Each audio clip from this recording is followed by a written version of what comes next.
Hello guys, आज हम finally पहुंच गए हैं चितई, जिसे बोला जाता है गोलजू देवता का मंदिर और जो है हमारे न्याय के देवता। तो गाइस कितनी सारी एप्लीकेशन लगी है यहाँ पे चितई मंदिर में।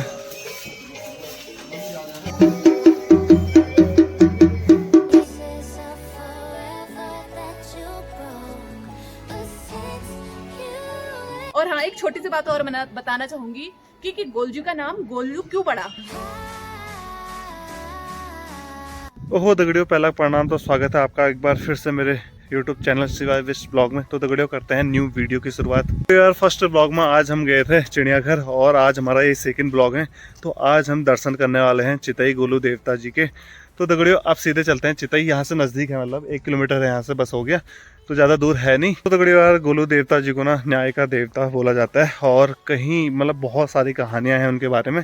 तो दगड़ियों चलते हैं आप मंदिर में। किरण और साथ में दीपा तो चले गए, हम दोनों रह गए यहाँ पे पीछे। तो अब हम भी चलते हैं, मेरे साथ में ना सुमित है, उन लोगों को हमने गाड़ी में भेज दिया था। तो सीधे चलते हैं मंदिर में। और हमारे जो इष्ट देव है ना वो भी गोलू देवता ही हैं, जो कुल देवता होते हैं तो गोलू देवता ही हैं। तो आज हम जा रहे हैं सीधे चितई मंदिर और दर्शन करने के लिए। तो काफ़ी एक्साइटेड हैं, बहुत ज़्यादा खुशी है। किरण को ना ज़्यादा पता है कि मंदिर की स्थापना कहाँ कब हुई थी, क्योंकि वो पढ़ते रहती है इस बारे में। तो अभी थोड़ी देर बाद उससे भी पूछेंगे। तो सबसे पहले ना मंदिर के दर्शन करते हैं और अब चलते हैं हम मंदिर की ओर।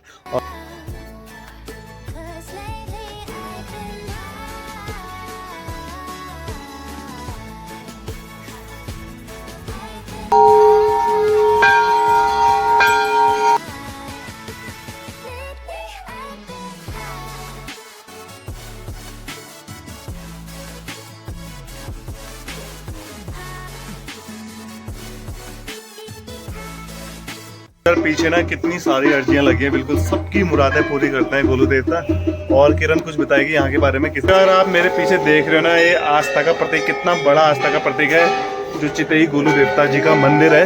तो दगड़ियों यार तभी इनको वैसे न्याय का देवता नहीं बोला जाता, तभी इनको न्याय का देवता बोला जाता है। देखो कितनी सारी मुरादें पूरी करते हैं यहाँ पे गोलू देवता। कितनी सारी एप्लीकेशन लगी है यहाँ पे चितई मंदिर में।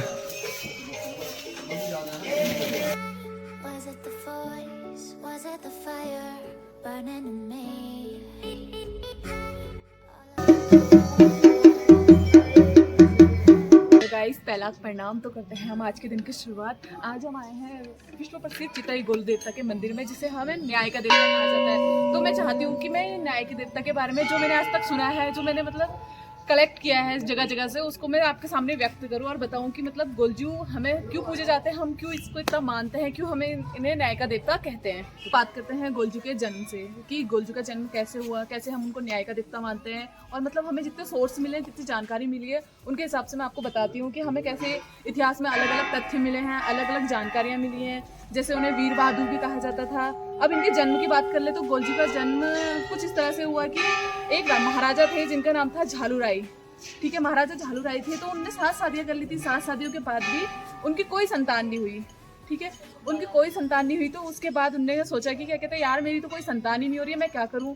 उसके बाद वो उनको किसी तपस्वी ने बोला कि आप भैरव बाबा की तपस्या कीजिए, उसके बाद वही आपकी समस्याओं का समाधान कर सकते हैं। तो इसके लिए वो गए कि हम चलो ठीक है भैरव बाबा के पास चले जाते हैं, उनकी तपस्या करते हैं। तो तपस्या करने लगे। तपस्या करते करते उस टाइम पे ऐसा होता था कि राजा महाराजों के पास ऐसी शक्तियाँ होती थी कि मतलब वो देवताओं को प्रसन्न करने की ताकत रखते थे।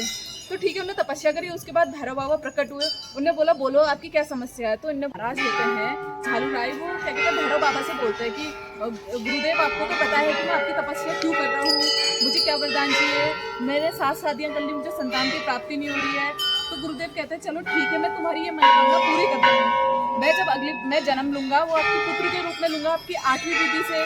तो बोलते हैं कि मुझे 8वीं बीवी कहाँ मिलेगी। तो क्या कहते हैं भैरव बाबा बोलते हैं हे राजन, मेरे हाथ में संतान देना तो मेरे हाथ में नहीं है, क्योंकि मैं विधि का विधान तोड़ नहीं सकता हूँ।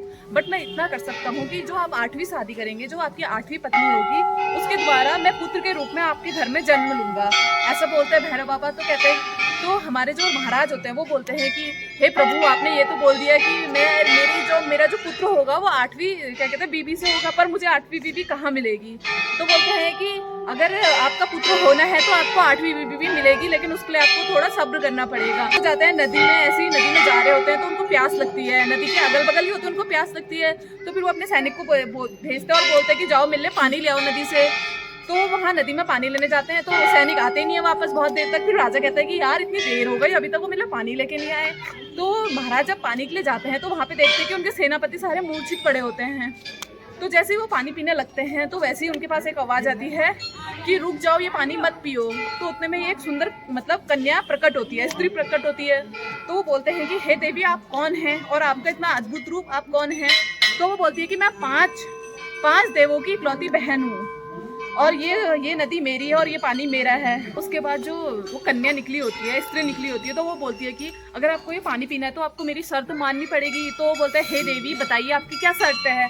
तो बोलते हैं कि सामने जो दो भैंसों की लड़ाई हो रही है, इन दो भैंसों की लड़ाई आप छुड़वा के दिखाइए और पानी पी लीजिए। तो बहुत प्रयास करता है राजा और कर नहीं पाते हैं। फिर ऐसा देखते देखते जो कन्या होती है वो कहती है रुकिए। फिर वो कन्या जाके वो लड़ाई सुलझा देती है, भैंसों को अलग कर देती है। उसके बाद वो बोलती है कि हे देवी, मैं आपसे बहुत प्रसन्न हुआ और मैं आपसे विवाह करना चाहता हूँ। तो वो कहती है कि आपको विवाह का प्रस्ताव मेरे भाइयों के पास ले जाना पड़ेगा, यानी कि पंचदेव जो भाई होते हैं उनके पास ले जाना पड़ेगा। तो वो विवाह का प्रस्ताव लेके पंचदेव अपने मतलब उनके पास भेजते हैं। तो उनको जब पता चलता है कि वहाँ से महाराज का रिश्ता है, उनको पता होता है कि वो बहुत साहसी होते हैं, शूरवीर योद्धा होते हैं, तो वो मना नहीं करते। तो इन दोनों की देखते देखते शादी हो जाती है। उसके बाद क्या होता है कि राजा चले जाते हैं युद्ध के लिए और उनकी बीवी रह जाती है घर में, वो होती है प्रेग्नेंट, तो माँ बनने वाली होती हैं। तो कुछ टाइम बाद क्या होता है कि राजा युद्ध में चले जाते हैं, वो घर ही में रहती है। तो उनकी साथों के साथ जो महारानियाँ होती हैं पहले, वो सोचती हैं यार कि इसका पुत्र हो रहा है, राजा हमें पूछेगा नहीं, इससे बढ़िया तो ऐसा करेंगे कि प्रसव होने के बाद इसके पुत्र को हम मार देंगे। तो वो क्या कहती है, एक पत्थर को खून में डुबो के वो पत्थर महारानी के बगल में रख देती है और अपना क्या कहते हैं बोल देते हैं कि महारानी, आपको जो पुत्र हुआ था वो पत्थर वाला हुआ था, आपका पुत्र था नहीं वो। तो वो जो पुत्र होता है उसको पहले वो करती है, क्या करती है कि सबसे पहले बिच्छू के यहाँ डाल देती हैं। बिच्छू उनका कुछ नहीं करते, सांपों के यहाँ डालती हैं, सांप उनका कुछ नहीं करते, जंगली जानवरों के पास डालती हैं, वो भी उनका कुछ नहीं कर पाते हैं क्योंकि वो तो खुद स्वयं भगवान होते हैं। उसके बाद देखते देखते क्या होता है कि क्या कहते हैं, वो उसको एक बक्से में डाल देती है और इतना सुंदर बक्सा होता है कि उसके बाहर हीरे, सोना, चांदी सब कुछ लगा होता है। उसके अंदर डाल के उसको नदी में बहा देती हैं। उसके बाद क्या करते हैं कि वो नदी में बहा देते हैं, ठीक है। वो बहते बहते वहाँ पे एक मछुआरा बहुत पहले से ही काम कर रहा होता है, तो नदी के किनारे वो कहते हैं कि यार इतना सुंदर बक्सा यहाँ कैसे आ गया, हमने तो आज तक कभी नहीं देखा ऐसा बक्सा। तो जल्दी से जाता है, उसको खोलता है, सोचता है कि इसके अंदर बहुत सारा हीरा हमें मिलेगा, सोना चांदी सब कुछ मिलेगा। वो जैसे ही बक्सा खोलता है तो उसमें जो होता है ना, उसमें से बक्से में से बहुत तेज प्रकाश आता है। बोलते हैं यार इस बक्से में क्या है जो इतना तेज प्रकाश आ रहा है। पूरा खोल के देखते हैं तो उसके अंदर एक बालक होता है। वो इतना अच्छा होता है कि मतलब उसको देख के उन्हें एकदम से हाथ में पकड़ते हैं और बोलते हैं यार हमें आज तक इतने सालों तक संतान की प्राप्ति नहीं हुई और हमें एक संतान मिल गई। उसको बहुत अच्छे से पालन पोषण भरण पोषण वो करते हैं। तो गोलजी को सपने आने लगे थे कि मैं वहाँ था, राजा के यहाँ था, मेरे मतलब माता थी, मेरी 7 और माताएं थी, मुझे 7 माताओं ने कैसे करके यहाँ से यहाँ पहुँचा दिया। तो ऐसा सोचते रहते। तो वो अपने पिताजी से कहते हैं कि पिताजी आप मुझे एक घोड़ा दिला दीजिए जिससे मैं अपने असली पिता के पास जा सकूँ। वो कहता है बेटा हम तो मछुआरे के परिवार से हैं, हमारे पास इतनी वो नहीं है कि आजीविका नहीं है कि हम आपको क्या कहते हैं घोड़ा दिला सकें। तो उनके पास होता है उस टाइम पे एक चलता था काठी का घोड़ा, ठीक है। उस काठी के घोड़े में वो अपनी शक्तियाँ डालते हैं तो सच का घोड़ा बन जाता है, असलियत वाला घोड़ा बन जाता है। उसके बाद वो कहते हैं पिताजी अब मेरे को घोड़ा तो मिल गया, अब मुझे जाने दीजिए, आपने मेरा भरण पोषण बहुत अच्छे से किया। और हाँ, एक छोटी सी बात और मैं बताना चाहूँगी कि गोलजू का नाम गोलू क्यों पड़ा, क्योंकि बचपन में ये बहुत छोटे थे जब गोलजू, तो बहुत गोल मटोल हुआ करते थे, तो माता उन्हें प्यार से गोलू गोलू कहती थी। तो तब से उनका नाम गोलू पड़ गया। उसके बाद फिर वो जाते हैं तो वो नदी के किनारे पहुंचते हैं तो वहाँ पे उनको 7 महारानियाँ मिल जाती हैं, ठीक है। 7 महारानियाँ मिलती हैं तो कहते हैं यार ये वही है राजमाताएं हैं जिनने मेरे को मतलब मेरे माँ से अलग कर दिया। उसके बाद वो क्या कहते हैं 7 महारानियों के पास जाते हैं, वो उनको देखते हैं, वो तालाब के किनारे होते हैं, तो वो सोचते हैं कि इनको मैं सबक सिखाऊं। तो वो जल्दी से क्या करते हैं, जो अपना घोड़ा होता है उसको वापस काठी का घोड़ा बना देते हैं और उसको नदी किनारे ले जाके उसको पानी पिलाने लग जाते हैं। तो ये महारानियाँ हंसती हैं और बोलती हैं ए बालक तू पागल है क्या, तू पानी क्यों पिला रहा है इनको, ऐसे ये लकड़ी का घोड़ा पानी पिएगा। तो गोलजू बोलते हैं जिस प्रकार एक महिला से पत्थर जन्म ले सकता है तो ये काठी का घोड़ा पानी क्यों नहीं पी सकता है। तो मतलब ऐसा देख के महारानी बोलती है कि तू हमारा अपमान कर रहा है। तो उसकी शिकायत महाराज से बोल देती हैं कि महाराज हम ऐसे थे और ये लड़का हमारा अपमान कर रहा है। तो राजा झालूराय बोलते हैं कि कहते हैं हे बालक तूने इसका अपमान क्यों करा, मेरी महारानियों का अपमान क्यों करा। तो गोलजू बोलते हैं कि महाराज ऐसा ऐसा हुआ था, मैं क्या कहते हैं आपका ही पुत्र हूँ और ये महारानियों ने ऐसे करके मुझे अलग कर दिया मेरी माता से। तो महाराज उन 7 महारानियों को जेल में डाल देते हैं। तो जो गोलजू की रियल माता होती है जिन्हें बोलते हैं कालिंगी, तो वो कहती है कि ना ही हमने किसी के साथ अन्याय करना सीखा है और ना ही हम किसी के साथ अन्याय करेंगे, महाराज आप इनको छोड़ दीजिए, ठीक है। उसके बाद महाराजा क्या होता है गद्दी पे आ जाते हैं गोलजू, उनके पिताजी एक्सपायर हो जाते हैं, किसी कारणवश उनकी मृत्यु हो जाती है, तो गद्दी पे आ जाते हैं गोलजू महाराज। तब से माना जाता है कि मतलब उनके राज्य में, शासन में ना ही कभी अन्याय हुआ, ना ही कभी उन्हें अन्याय होने दिया। इसीलिए वो अलग अलग क्षेत्र में आए, यहाँ चंपावत में आए। हमारे चंपावत में गोलजू है, घोड़ाखाल मंदिर गोलजू है। ये अल्मोड़ा का सबसे प्राचीन मंदिर चितई, जिसे हम गोलू देवता का न्याय का देवता कहते हैं। यहाँ हजारों लाखों अर्जियाएँ लगी रहती हैं, यहाँ घंटियाँ हैं हजारों, इतनी घंटियाँ हैं कि मतलब यहाँ के पुजारी भी नहीं बता सकते कि इनके अभी तक यहाँ कितनी घंटियाँ चढ़ चुकी हैं। और कहीं दूसरी मान्यता यह है कि बोला जाता है कि जो हमारे गोलजू थे वो 1638 से 1678 के बीच में हमारा क्या कहते हैं, जो बाज बहादुर चंद हैं चंपावत के राजा, उनके जनरल हुआ करते थे और किसी युद्ध के दौरान वो वीर गति को प्राप्त हो गए थे। तो चंद्रवंश का कोई सेनापति था, उन्होंने उनकी याद में गोलजू मंदिर का निर्माण कराया। तो बोला जाता है कि इस मंदिर की बहुत सारी कहानियाँ हैं और बहुत सारे राज हैं, लेकिन आज तक हमने मतलब जितने भी, वही बोल सकते हैं इतिहासकार, जितने भी इतिहासकार हैं या जितने भी तथ्य हैं, हमें उनसे तो इतना ही पता चला है कि वो कभी बाज बहादुर चंद के जनरल हुआ करते थे और उसके बाद जब उनकी मृत्यु हो गई तो उनके सेनापति ने यहाँ मंदिर का निर्माण कराया। तो बहुत सारी मान्यताओं से पता चलता है कि जो हमारे गोलजू थे वो राजा झालूराय के पुत्र थे और उनकी मान्यताओं के अनुसार कि ये हमारा न्याय का मंदिर है। एक तरफ से बोल सकते हैं कि उत्तराखंड का न्याय का मंदिर या इनकी उत्तराखंड का न्यायालय भी बोल सकते हैं इधर, जहाँ सिर्फ और सिर्फ न्याय हो सकता है।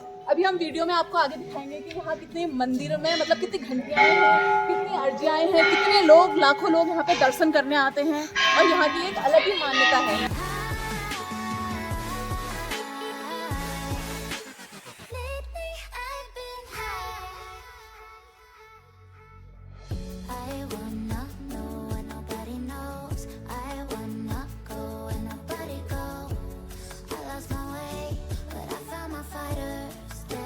गुड़िया मंदिर से आने के बाद अब गर्मा गर्म पकौड़ी और चटनी भी है। इधर आओ यार, कोरोना हो रहा है क्या तुम्हें? उधर बैठी हो जो, बहुत बढ़िया बनी है।